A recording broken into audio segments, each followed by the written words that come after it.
Welcome back to the Real Estate Sitdown, presented by WB Homes and the Pemberton Home Team. This is episode 31. I'm Blair Berg. This is Jaiden Millette. How you doing, Jaiden? I'm doing well, and yourself? Doing good. So, at the time of recording, today is Monday, December 18th, 2023. The interest rate for a 30-year conventional loan is 6.64. It's getting there. Yeah. No, and I was checking notes. Last recording, I think it was 7.2. Yeah. So, in almost a week, we've dropped quite a bit. Yep. So, like I say, be on the lookout for 2024. It's just dropping this much just at the end of the year. Right. It's going to continue to come down. Yeah, absolutely. Good things. 6-month low, I think. Yep. 6-month low is actually at the 7s, I think. But Yeah, I don't so it's even just know what it is continuing now. to Yeah. lose. Yeah. I think 6.64. I think ended last week, it touched like 6.6 flat. Yeah. So, good news. Very good news as we head into the new year. Oh, I guess I should have called it out. I guess technically this is our Christmas episode. It is, yeah. So happy holidays to everybody out there. As you're sharing the space with the tree over there. Yeah, right. Very nice company. So, another month has gone by, so we will do a market update.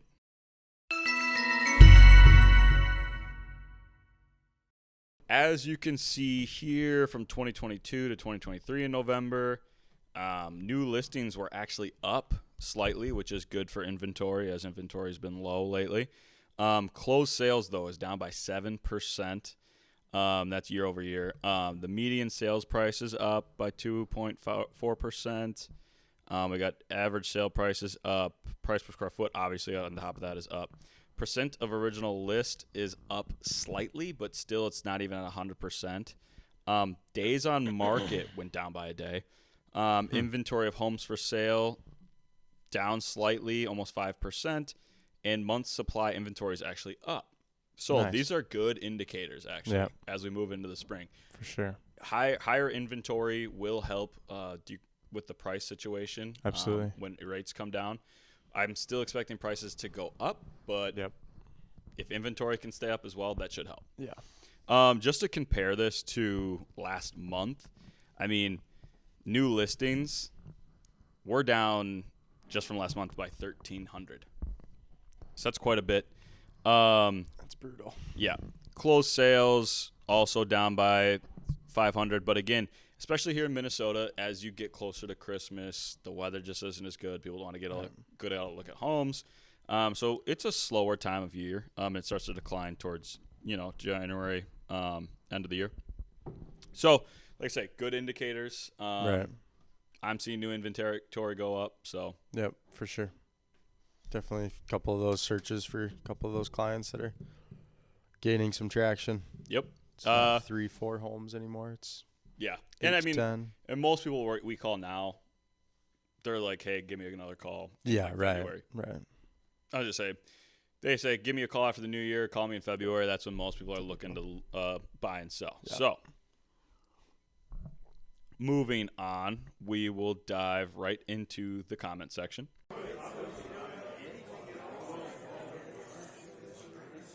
A couple of weeks ago now, we had one of our team members on who bought a quadplex for $2,200. We've talked about that a lot now. We put out another clip that was about another comment we got that someone was kind of disparaging that idea. Yep. And, wouldn't you know, we got a comment on that saying, Dumb and Dumber, like, I don't know where you live, but you got to make $100,000 a year just to get approved for a mortgage. And maybe it's very, funny. Very false. It's funny because I titled that clip, we could not have been more clear, but apparently I could have been a little bit more clear because people still aren't getting it. So to add on to that, when you are buying a multifamily property, you can use that rental income, 75% of that rental income, to help you qualify for that mortgage. Right. So no, you don't need to make $100,000 to get into that. No. So, well, I just thought it was funny that I was like, and we're the dumb ones. I was like, and I explained the situation. I said, Google's free. You should try it. So I'm just like trying to put that into perspective. If you're an average worker with little debt and you're making $50,000 a year, it's right around $4,200 a month. At a 30%, at a 40% actually DTI, your house payment could be $2,500 up to $2,500, which gets you into most single-family homes.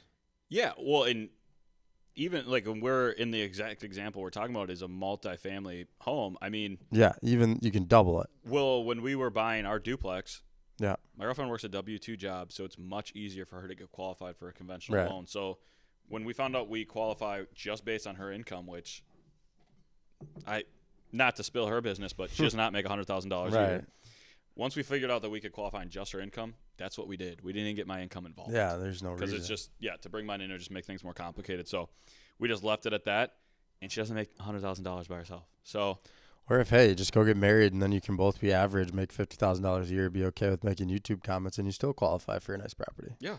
I would love to I won't dox you, but reach out and let's talk about your situation. We could probably find you something. Guarantee I get you a new house. A few weeks ago, we also talked about the advantage of using a buyer's agent and compared it to representing yourself in court, saying that we would not recommend going up to a listing agent who is already working with the seller and has a working relationship with them and hoping that they represent you equally to them. And so I put a clip out called "Would you represent yourself in court?" Mm-hmm. Essentially comparing it to a lawyer. And I had a comment that said, "So wrong. Read the document, educate yourself, and negotiate a better price. You save the seller money and you save yourself some money."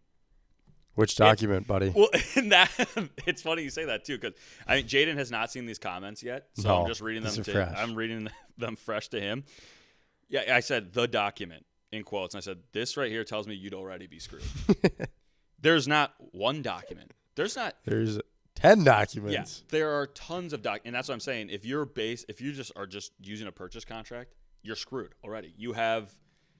There are many other things that need to be sorted out. There are amendments for that kind of stuff, and to protect yourself, I guess if you consider educating yourself, doing a bunch of other deals, working in the profession, getting licensed, then yes, I say educate yourself, I guess, and then buy your own house as an agent. But there are many documents. In learning what you need to learn to do one deal, I think would be rushed, and you'd probably miss a lot of things. Negotiating at a better price, what are you going to negotiate it against? You don't know. That I don't know. You don't have the same. You don't have access to the same market information that agents do. So what are you negotiating against? You can't go see past solds. You can't go see any of that type of stuff. Well, so my main point is this: as a buyer, you don't know anything about that house. So if you were to just buy, if you just like told someone, "Hey, I like your house," and just bought it, there could be foundation issues. There could be plumbing issues. There could be all sorts of issues that you would want to have a proper disclosure form so that you can protect yourself. And if something is wrong that the seller was aware of and it was not disclosed, you could take them to court. If you're not working with a proper disclosure document, they're not liable for anything.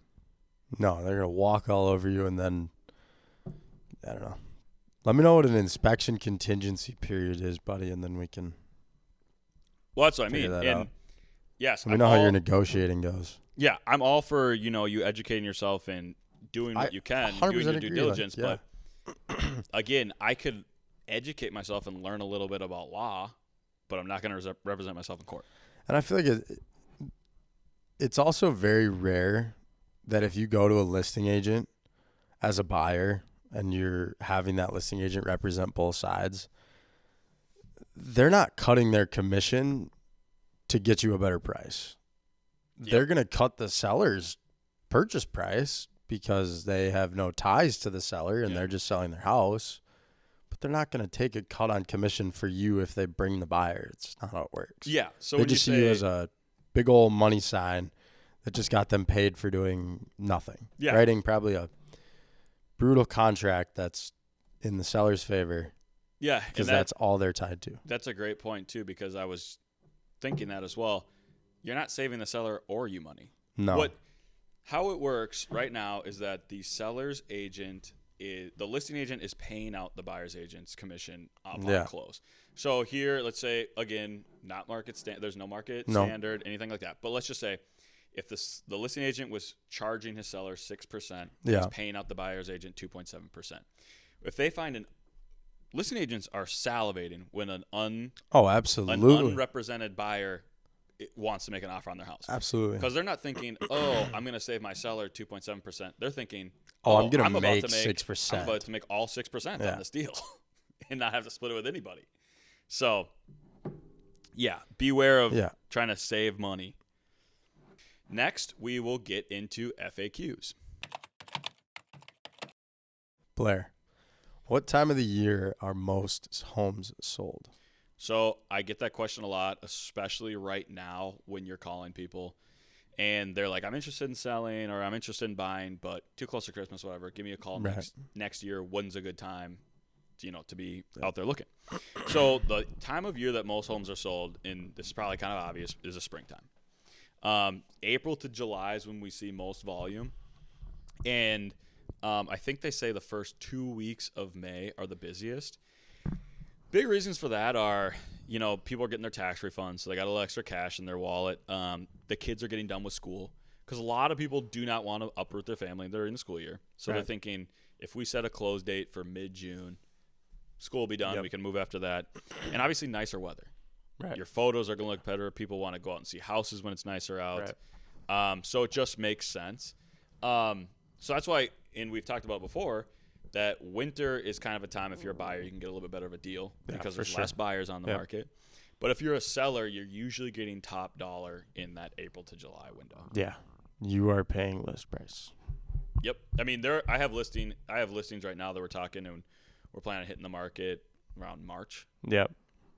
So we can get into that April time frame. Obviously, if you need to sell, obviously, that kind of excludes the situation you need to sell. Matter. What do they say? The D's of listing. It's like death, divorce, debt. But if you lose a job or something, you got to move. You have to move. All right, Jaiden.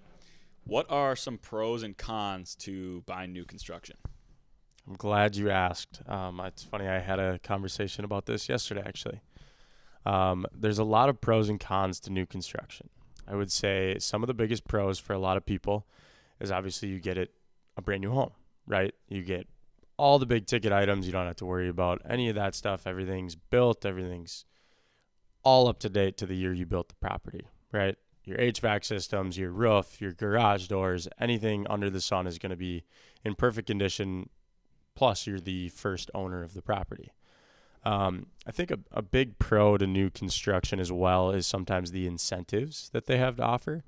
I know Lennar right now is offering a completely assumable interest rate, which is I think 1 or 2% lower than market, which is great.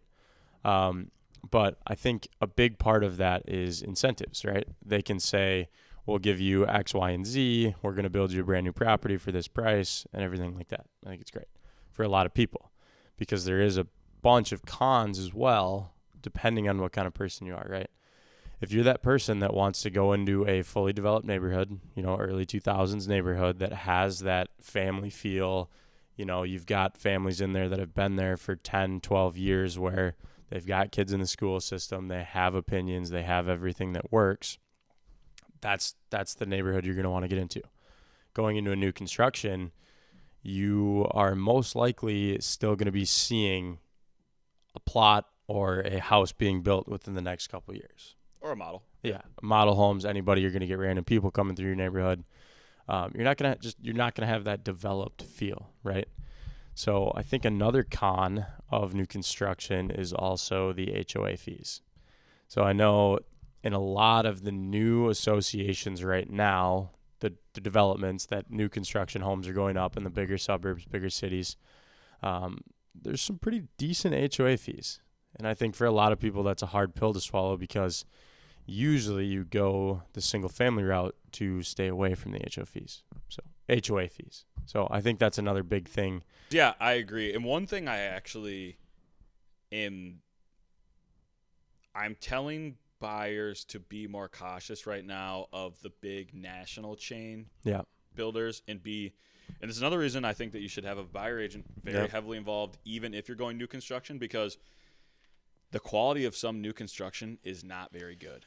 It's not as good as it used to be. No. And I see it more with the big national guys. Yep. Sloped floors, trim not even, the paint job's not up to snuff, kind of cheap materials used. And when you're doing new construction, you'll have something called a blue tape walkthrough. Yep. And it's before you're closing, you and your agent will walk through and put blue tape on anything that isn't correct or needs to be fixed, so that kind of stuff, paint, trim, that kind of stuff like that. So I think it is crucial that you have an agent with you because they know what you're looking for. You know what to look for. I've had buyers a lot of times, they're about to buy a brand new home.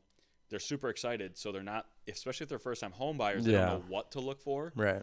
So they're all excited. They're getting to the house and like, yeah. And I'm like, well, did you notice this? And they're like, oh, okay. Yeah, we're going to have the builder fix that. Yeah. And they have to fix those things. Right. And we can delay closing for that kind of stuff. And it's also important that your buyer's agent is strong-armed with the construction guys, because I've had some where like, oh, that's completely normal, like that's fine, and I'm like, no, it's not. Yeah, like you're gonna get that fixed. So be stern with them. Another pro though was, especially, you kind of mentioned a little bit, the incentives. When times were tough, when inventory was pretty strapped and rates were up around 8%, people weren't really buying. That was, if you were thinking about getting new construction, that was the time to get new construction, because they were throwing in free basements or a free deck, or if you use their lender, you're looking at like a 5.5% interest rate, while other people are paying 8%. So that was huge. I think new construction is, when times are tough in the real estate market, those can be great deals. 100%. Especially, you can usually haggle down price or even seller pay closing costs if new construction's not moving. Right. Because when interest rates are high, people aren't readily aware of those lower interest rates they're providing. So people are saying, they're like, oh, there's no way I can afford new construction. So there's usually some deals to be had there. Right. I mean, that's why we have so many new construction people that want to meet with our team or bring us out to lunch or host a team event, just so we can get the word out about their product. Right.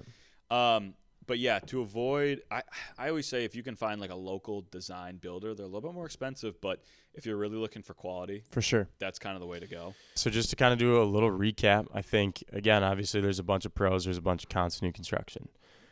Pros being, you get all new big ticket items, you're in a brand new neighborhood, brand new people, bunch of incentives for new construction properties. It's great. A couple of the cons we talked about, you don't have that, family neighborhood feel. Sometimes you're going to get stuck in situations where you don't have a finished basement or you don't have a deck. Everything has to be uniform, stuff like that. And then, just another big con that we kind of always run into is, that common big national court builder bad build quality, right? When they're rushing up homes, you don't always get the best build quality, and things aren't always exactly structurally sound. Okay, well, I think that does it for us. Everybody out there, enjoy your holidays. Stay safe. Please like and subscribe. Keep commenting on the post. We love reading the comments. For us at the Real Estate Sit Down, this has been another episode, and we'll see you next time.